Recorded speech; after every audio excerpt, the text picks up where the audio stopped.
참 좋으신 예수님, 오늘 이 새벽에도 감사와 찬양을 올려드리길 원합니다. 우리 삶의 이유가 오직 예수 그리스도, 우리 삶의 목적이 오직 예수 그리스도가 되길 원합니다. 사랑하는 예수님, 이 새벽에도 우리가 깨어서 정신을 차리고 눈앞에 보이는 세상만 바라보지 말고 이 전체를 바라볼 수 있는 거대한 하나님의 나라를 바라볼 수 있는 믿음의 안목을 허락하여 주시옵소서. 오늘도 말씀과 기도를 통하여 힘을 얻어 세상에서 작은 예수로 담대하게 살길 원합니다. 저희들을 들어 사용하여 주시옵소서. 부족하다면 준비시켜 주시고 또 귀한 연단 달게 받겠습니다. 주님께서 저희들을 가르쳐 주시고 지도하여 주시옵소서. 오늘도 주님을 따를 때에 성령의 충만한 역사하심이 은혜가 나타날 줄 믿습니다. 우리를 구원하신 예수님의 이름으로 기도드립니다. 아멘. 안녕하십니까. 선한제자교회 성도 여러분, 2024년 3월 29일 금요일 또 주말 아침이 밝아오고 있습니다. 자, 오늘부터 이제 부활장의 클라이막스죠. 45번째 이야기, 부활신앙을 가진 사람은 실제로 어떤 삶을 사는가 라는 제목으로 15장 29절부터 34절까지 오늘부터 한 절씩 묵상하는데, 자, 오늘 첫 번째 시간이죠. 부활을 실제로 믿어야 한다. 부활을 실제로 믿어야 한다 라는 제목으로 고린도전서 15장 29절부터 30절 두 절 말씀을 읽고 함께 묵상을 시작하도록 하겠습니다. 자, 조금 전에 말씀드린 대로 오늘 본문은, 이번 이야기는 부활장 중에서도 클라이막스, 그 절정부라고 할 수 있습니다.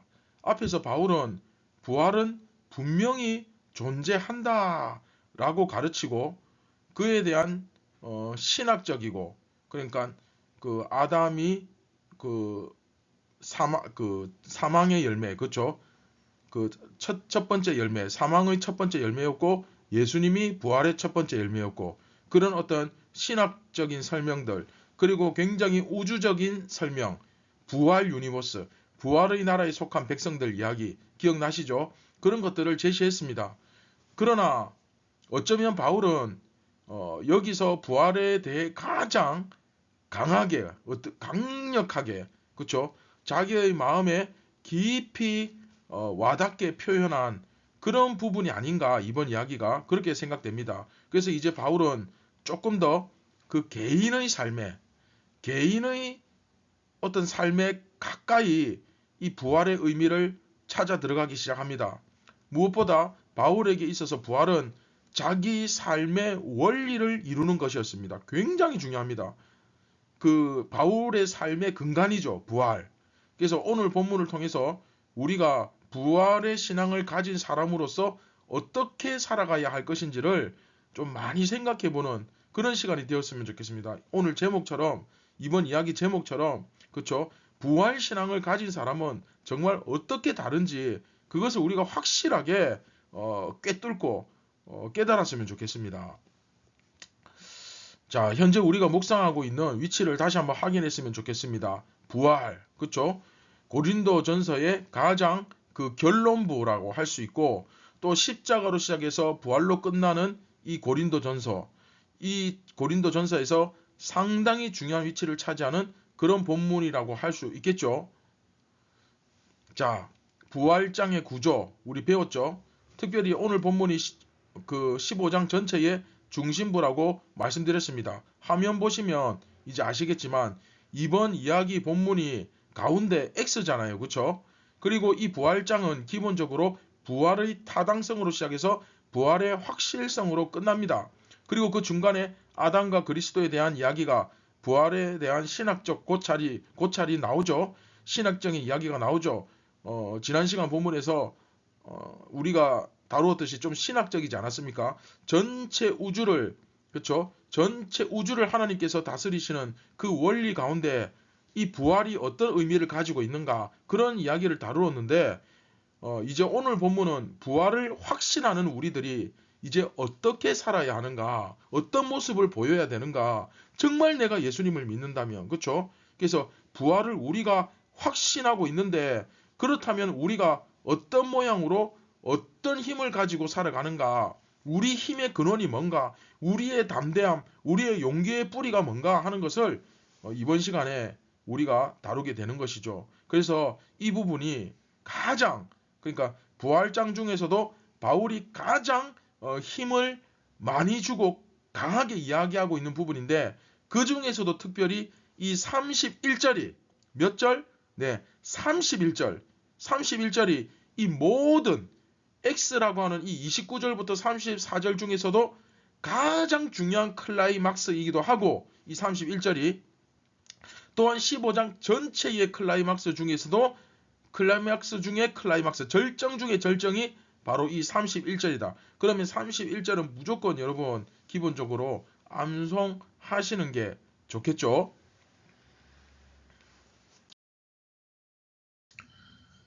자, 우리 29절 30절 같이 말씀 읽고 다시 한번 묵상을 이어가도록 하겠습니다. 만일 죽은 자들이 도무지 다시 살아나지 못하면 죽은 자들을 위하여 세례를 받는 자들이 무엇을 하겠느냐?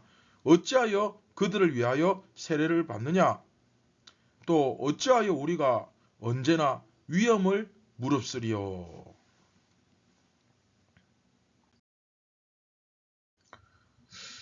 자, 오늘 본문 보시면 만일 죽은 자들이 도무지 다시 살아나지 못하면 죽은 자들을 위하여 세례를 받는 자들이 무엇을 하겠느냐? 어찌하여 그들을 위하여 세례를 받느냐?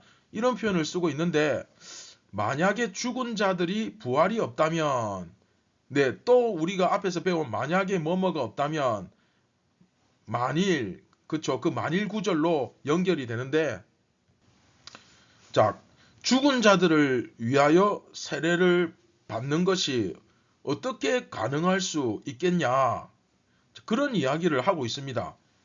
그렇죠? 자 그런데 여러분 좀 이상하죠? 이게 무슨 뜻일까요? 죽은 자들을 위해서 세례를 받는다니 무슨 사이비도 아니고 그게 무슨 소리냐? 이게 무슨 면죄부입니까? 옛날에 그쵸? 기독교가 타락했을 때 죽은 사람도 천국 갈 수 있다 그래가지고 막 돈을 받고 천국 보내준다고 면죄부를 써서 줬잖아요. 그쵸? 죽은 자들을 위하여 세례를 받는 것이 그쵸? 이게 도대체 뭔가? 네, 그러다 보니까 사실 이 부분을 가지고 해석한 것이 굉장히 많습니다. 초대 교회 때는 그런 신앙이 있었다. 죽은 자들을 위해서 세례를 받으면 그 사람들이 구원을 받는다. 뭐라는 식의 그렇게 믿는 신앙들이 그때는 있었다라고 주장하시는 분도 있지만 사실 뭐 그거는 근거도 없는 말도 안 되는 얘기고요. 성경에서 그렇게 말씀하지 않잖아요. 그렇죠? 거의 이것에 대한 신학자들의 해석이 한 40개 정도 됩니다.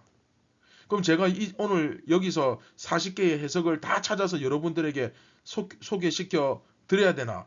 사실 뭐 그렇게까지 할 필요는 없죠. 그럴 필요도 없고 시간도 뭐 그렇게 넉넉하지도 않고 그래서 제가 보기에 가장 설득력 있는 그러니까 설득력이 있다는 게 성경 전체의 그림에 이렇게 퍼즐을 딱 끼워 맞췄을 때 가장 무난한 것 그쵸?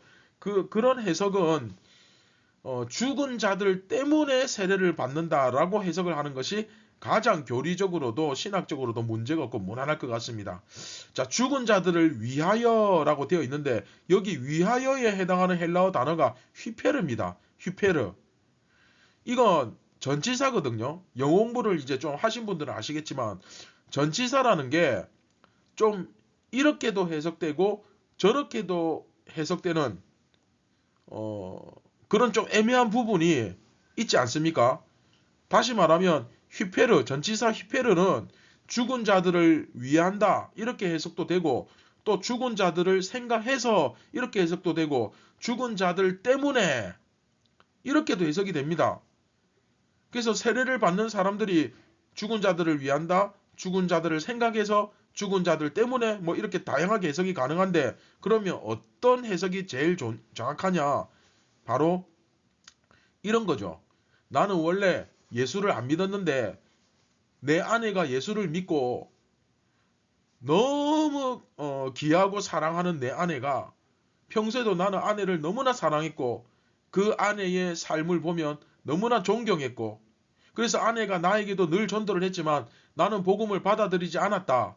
그러다가 아내가 마지막에 먼저 죽으면서 나에게 예수님을 꼭 믿으라고 세례를 받으라고 구원을 얻어야 내가 죽고 나서 다시 부활할 때 당신을 보지 않겠느냐. 아내가 나에게 그렇게 이야기를 했다. 자, 여러분 이해됩니까? 이런 이야기를 하고 먼저 아내가 죽었어요. 자, 그러면 아내를 생각해서 지금까지 나는 예수를 믿지 않았지만 아내를 다시 만날 수 있다는 그 기대감을 가지고 그쵸? 그런 어떤 마음에 예수님을 믿고 예수님의 제자가 되면 죽은 아내를 다시 만날 수 있을 것 같으니까 그러니까 교회에 찾아와서 세례를 받고 싶습니다. 내가 예수님을 믿겠습니다. 하는 사람들이 생긴다는 거죠.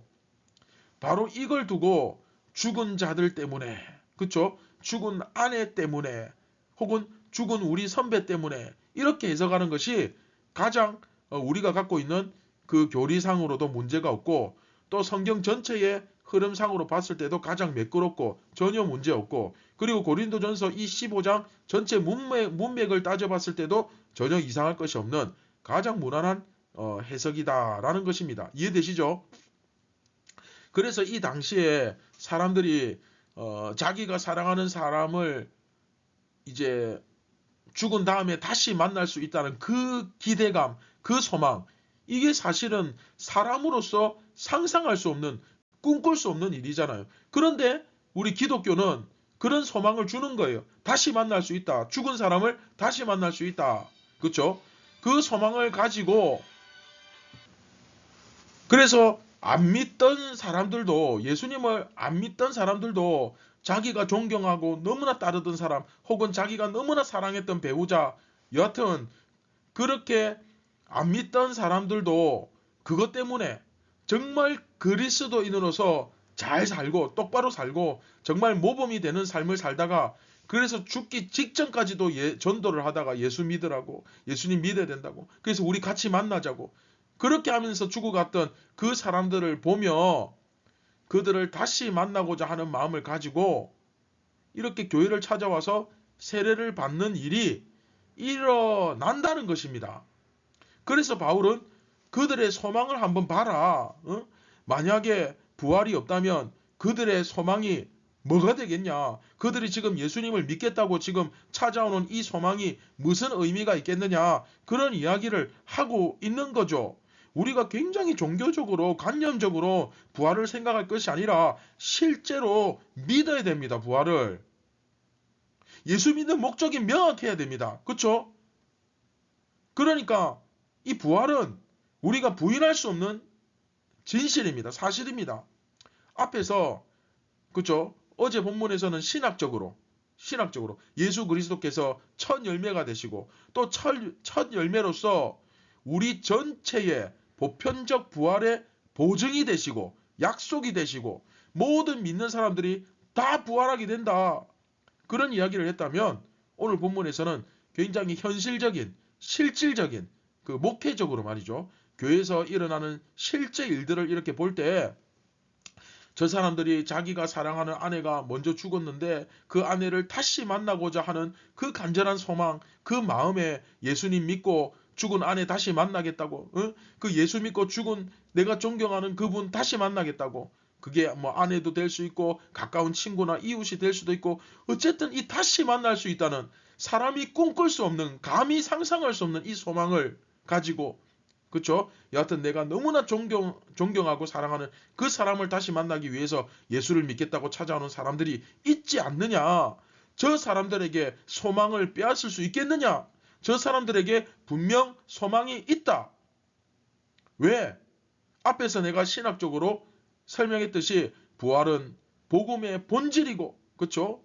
우리 믿음의 뿌리이고, 그리고 예수님의 부활은 곧 우리의 부활을 의미하기 때문에, 우리의 부활을 보장하기 때문에 그렇게 이야기를 하는 거죠. 자, 그런가 하면 30절을 보시면, 또 어찌하여 우리가 언제나 위험을 무릅쓰리요. 자, 무슨 얘기입니까? 바울은 위험한 일을 계속 해나가고 있었던 겁니다. 물론 바울이 어떤 불법적인 일이나 굉장히 무슨 나쁜 짓을 했다는 말은 당연히 아니죠. 그게 아닙니다. 하지만 언제나 그 유대인들, 그 과격파 유대인들의 위협을 늘 받고 있었죠, 바울은. 그리고 에베소 같은 경우는 지금 고린도 전서를 소아시아, 그러니까 현재 터키라는 나라의 그 에베소에서 쓰고 있었는데, 에베소에서는 유대인들뿐만 아니라 이방인들에게서도 동시에 위협을 받았던 것을 기록하고 있습니다. 왜냐하면 워낙에 그 에베소에서 강력한 복음 사역이 이루어지다 보니까 어떤 역사가 일어나느냐, 많은 사람들이 예수를 믿고 나서 우상숭배를 하지 않는 거예요.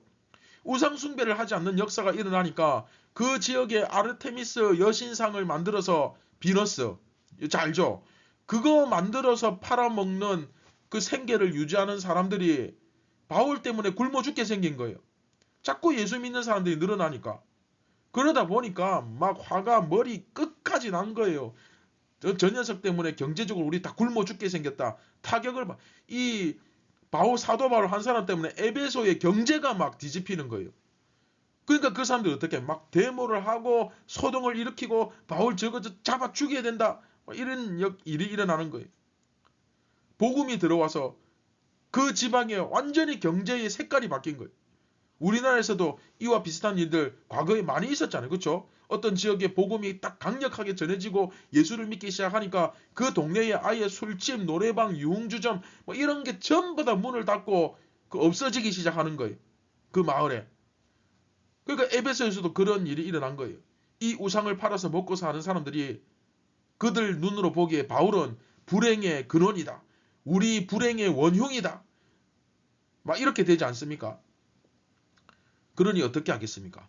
몰래 밤에 와가지고 사람들이 막 린치를 가하고 막 갑자기 막 습격하고 또 몰래 막 죽이고, 그런 사건들, 그런 범죄의 피해자가 사도 바울이 되지 말라는 법이 어디 있습니까?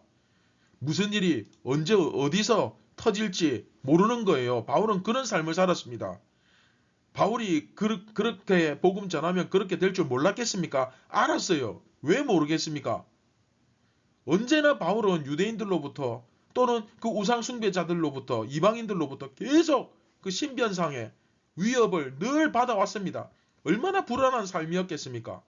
그러나 바울은 항상 그럼에도 불구하고 두려움 없이 유대인들의 해당을 찾아가가지고 막 거기 위협을 받는데도 거기 찾아가가지고 예수가 그리스도다 이렇게 막 선포했고, 또 우상 숭배자들 가뜩이나 바울 때문에 장사 안 돼서 예민해 있는데 우상숭배자들이 가득한 그 신전이나 우상숭배하는 그런 데 찾아가가지고 저 우상은 아무것도 아니다, 이런 말 하면 죄송하지만 저거 미친놈 아니야? 뭐 이렇게 안 했겠습니까? 그러니까 위험하죠. 여러분들 같으면 어떻게 가만히 있겠습니까? 그쵸? 저거는 죽자고 달려드는 거잖아요. 그런데 바울이 한번 보십시오. 그런 일들을 용기 있게 담대하게 해나갈 수 있었던 이유가 뭐겠습니까? 그런 위협을 무릅쓸 수 있었던 힘은 바로 바울이 부활을 믿었기 때문이죠. 내가 지금 여기서 돌 맞아 죽어도, 내가 창에 찔려 죽어도, 불에 타 죽어도 나는 영원한 삶을 가지고 있을 뿐 아니라 감히 내가 예수를 위하여 돌에 맞아 죽는다면 영광이다. 할렐루야. 내가 예수 믿는 것 때문에 예수를 위하여 굶어 죽는다면 영광이다. 할렐루야. 그런 확신이 있었습니다. 그가 부활을 믿었기 때문에. 내가 지금 죽더라도 나는 영원한 삶을 가지고 있을 뿐만 아니라 이 몸이 다시 영광스럽게 부활하여서 살 것이니 내가 무엇이 두렵겠느냐. 그 믿음이 있었기 때문이죠. 그러니까 이런 삶을 살았던 거 아닙니까? 그러면서 바울은 31절, 제가 앞에서 계속 얘기했죠. 클라이막스의 클라이막스, 절정 중의 절정, 15장 전체의 핵심이라고 할 수 있는 이 31절, 부활장 15장 전체의 클라이막스라고 할 수 있는 굉장히 중요한 말을 이제 31절에서 딱 합니다. 형제들아, 내가 그리스도 예수 우리 주 안에서 가진 바 너희에 대한 나의 자랑을 두고 단언하느니. 바울이 절대 자기 자랑 안 합니다. 예수 그리스도 십자가를 자랑한다 했죠, 앞에서. 그리고 오늘 또 두 번째 자랑하는데 그게 뭐냐? 나는, 따라해 봅시다. 나는 날마다 죽노라. 나는 날마다 죽노라. 자, 이게 무슨 뜻일까요? 이 부분은 다음 이 시간에 하도록 하겠습니다. 자, 여러분, 오늘 말씀을 마무리하면서 여러분 꼭 부활을 관념적으로, 느낌적으로가 아니라 실제로 믿으셔야 됩니다. 아시겠죠?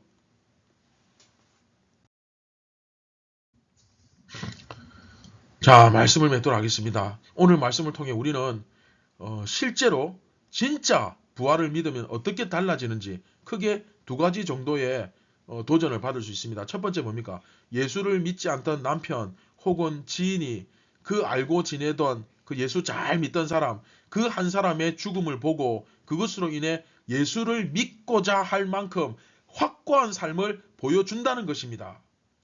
그러니까 내가 너무나 존경하고 따르는 사람, 내가 너무나도 사랑했던 그 사람이 그리스도인이더라는 사실이 여기서 중요하고, 그런가 하면 또 그 사람의 죽음을 통해 나도 그 사람을 다시 만날 수 있다는 확신을 심어줄 정도로, 그것이 바로 진정한 믿음이요 부활신앙이라는 거죠. 예수님이 바로 그런 모습을 우리에게 보여주며 사셨지 않습니까? 자, 여러분들의 모습 보면 과연 얼마만큼 여러분을 존경하고 또 여러분의 그 모습으로 인해 부활을 경험하기 위해서 예수님을 다른 사람들이 믿으려 할까요? 여러분들의 모습을 보면 정말 부활을 믿을까요? 나는 그런 과연 확고한 모습을 내 주위 사람들에게 보여주고 있는지, 나는 그런 확고한 신앙을 가지고 있는지 한번 돌아보았으면 좋겠습니다.